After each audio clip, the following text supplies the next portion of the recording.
Hello guys! Good evening! Welcome to our Usap-Usapan Day. My name is Yuli and ako ang inyong lingkod na mag-usap-usap tayo po. So, meron tayong viewers na gusto niya po is mag-Tagalog tayo. Sige, mag-Tagalog tayo. Mga Bisaya, mag-Tagalog tayo. So, hi everyone, my name is Yuli and welcome to my channel, Being Yuli Vlog.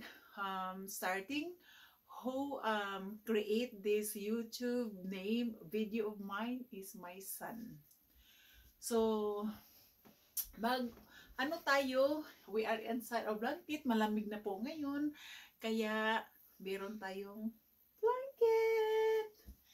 So, hello guys, how are you guys? Anyway, usap-usapan natin kung saan kami nag-meet ni Mr. Okay? Saan tayo na-meet natin si Mr. Itong si Mr. ko ngayon.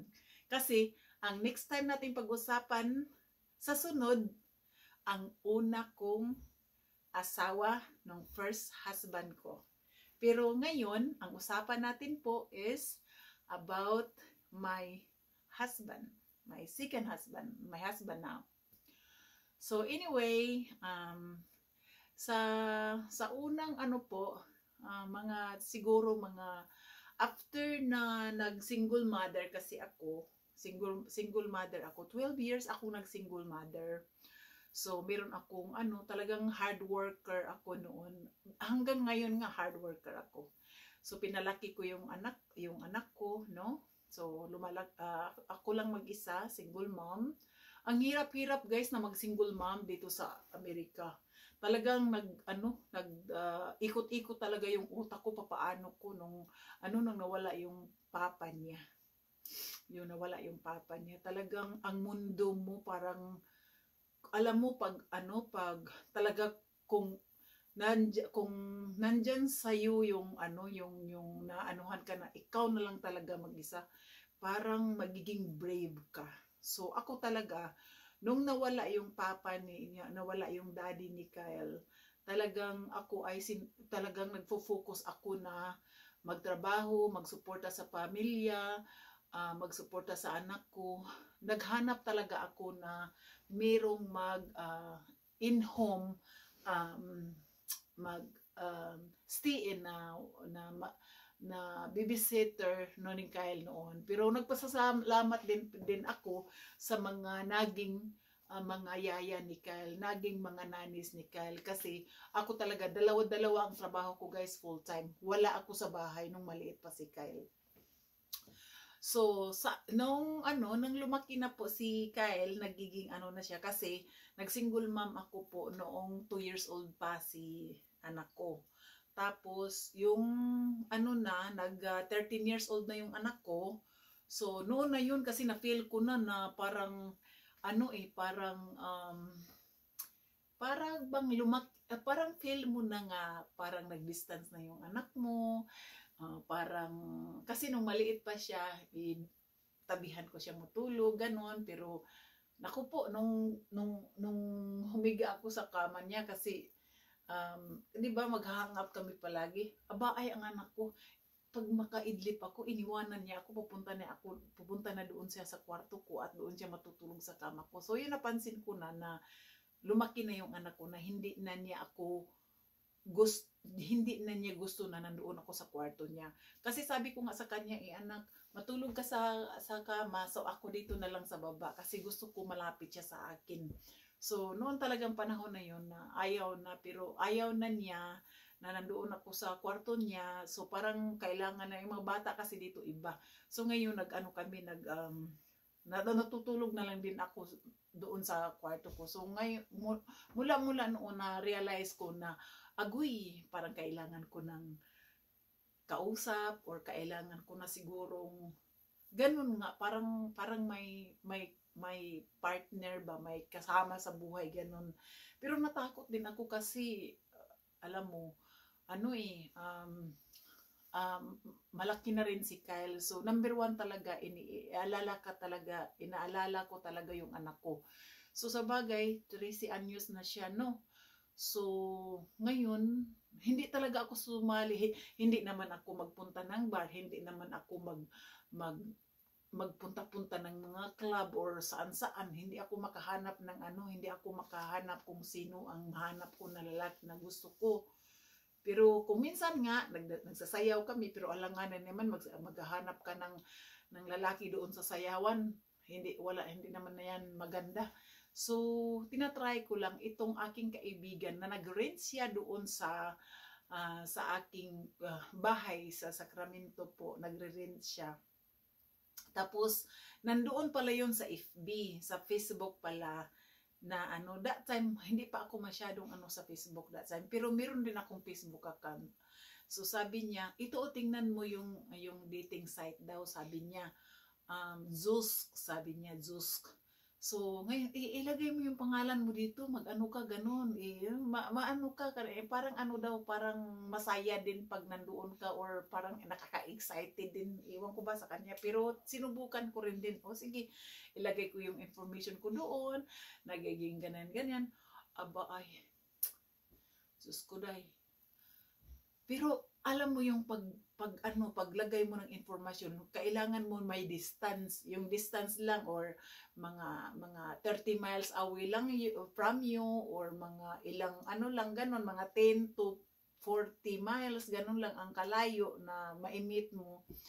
Marami na akong guys, marami talagang yung nagme-message ba. Para naman akong si Angie na sabihin na ang maraming nagme-message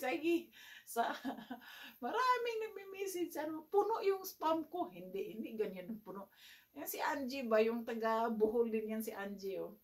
So, talagang maraming nagme-message. Hindi naman na puno yung spam ko katulad ni Angie. Ay, marami. So, ngayon, pinipili ko kung meron ding mga na-edit natin isang beses or dalawang beses, pero wala. Kasi pag sabihin mo na first time mo nang ma-edit, sabihin mo hindi, parang wala eh. So, pangalawa, sabihin na, hindi. Meron talaga kami nag-date, kaming sasabihin namin, parang wala, sa feeling mo, feel mo ba ako na maging maging girlfriend mo ako, ganun. Parang wala eh. So kaming dalawa sabihin na namin na, uy, wala man, so sorry ha, wala na tayong next time. Ganyan dito eh, parang harap-harapan ba? Harap-harapan dito. Pag mag-date ka dito po, harap-harapan eh, salita mo yung lahat ang nafe-feel mo kasi, hindi yung tago-tago kasi. Either lalaki ka or babae ka, isasabi sa'yo na, ay, sorry ha, kasi parang wala akong nararamdaman para sa'yo. Okay lang ba sa'yo na hindi na tayo magkita, ganun sa next time, ganun. Pero itong naasawa ko po, nung nakilala ko siya, kasi nagme-message siya, nakship ako that time, kasi nga, noong nagtatrabaho tayo ng night shift, 10 years tayo ng night shift. Pag nag-break na ako, at saka wala akong sa night shift kasi wala masyadong trabaho, magra-round ka lang, mag-change ng mga pasyente, ganun noon. So, hindi kami masyado sa gabi. So, ngayon, tinitingnan ko kung sino nami-message sa akin. Pero ito, desidido talaga itong naasawa ko kasi, can you imagine guys na pag nag-date kami, in the week, siguro that was like, Tuesday yata yun. Tapos sabi niya, nagde-dinner kami. So, sabi niya, magkikita na naman tayo. Magkikita naman daw din tayo. Ha? Sabi ko, magkikita naman daw. Kailan? Sabi naman niya, this coming, Thursday. Sabi ko, hindi na ba next weekend na lang kasi, parang masyadong mabilis. So, ngayon, sabi naman niya, pwede available ka ba ng Thursday kasi pupunta daw siya doon sa amin. Maglalabas na naman daw kami. Unang-una lang kami lumalabas guys, kung magkipag-date kayo, huwag kayong magtatago or kasi may mga dito, may mga luko-luko dito, lalo na taga dito guys, maraming mga luko. Kung meron mga luko-luko dyan sa Pilipinas, ang daming mga luko-luko dito guys. Can you imagine, sabihin mo, uy, mag-date tayo doon sa sa hotel, ganun.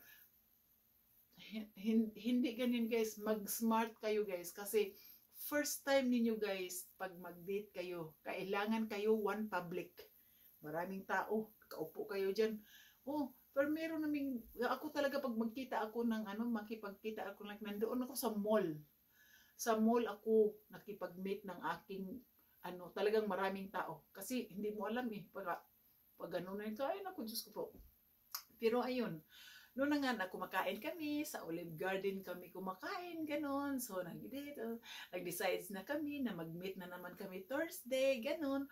So, guys, nag-meet na naman kami Thursday. Ayun, pangalawang meet namin. Tapos, ito tabian, tabian yung aking akong asawa kasi tawag ng tawag, parang nagkagusto sa akin. So ako naman parang nagustuhan ko rin siya. Pero hindi ko pa masyado Hindi ko pa masyado. Pero parang nagustuhan ko rin siya. Siguro pag tagal-tagal na kunti, mga pangalawang week na, parang siguro maganda ito kasi naipakita din niya na natingnan ko rin siya na meron silang 3 anak. Mabait siya sa mga anak. So, ito maganda to kasi alam mo naman, meron akong anak, 13 anyos, diba? So, ngayon, nagkatuluyan kami, nagka-boyfriend and girlfriend kami. So, ganun. Pag after na guys, mga 1 buwan pa lang guys, sabihin na naman namin na, halika na, magpakasal na tayo kasi matanda na tayo. Nagpa-plan na kami guys na magpakasal kami. Can you imagine, 1 month pa. Nagpaplano na kami kung saan, magpakasal na ba kami. Na-realize namin, sabi niya, alam mo ba na 4 weeks pa lang tayo nagkilala? 4 weeks pa lang tayo nagkilala? Sabi, oo nga no. 4 weeks. Ay, mag-aanap lang tayo. Kung kailan tayo magpakasal. Pakasal kaagad ang iniisip namin guys, 2. Talagang pinag-usapan namin ang pakasal. So ngayon guys, kaya ngayon, mga 4 weeks lang talaga guys. 4 weeks lang kami ng aking asawa. Nag-meet hanggang kami ay nagplano na magpakasal. Kasi iba dito sa Amerika guys Bukal dito guys, pag-usapan, diretso-diretso, walay langan-langan, walang ligoy-ligoy dahil lalo na kami ay matanda na. Yun. 4 weeks. 4 weeks lang kami, nakadecide kami na magpakasal. So, guys, pag-usapan natin continue natin ang pag-usap-usapan natin sa asawa natin kung ano ang mga manangyari sa ating kasal. Next time guys, next time. Bye-bye guys, have a good day. Thank you for watching. My name is Shirley. Thank you. Bye-bye.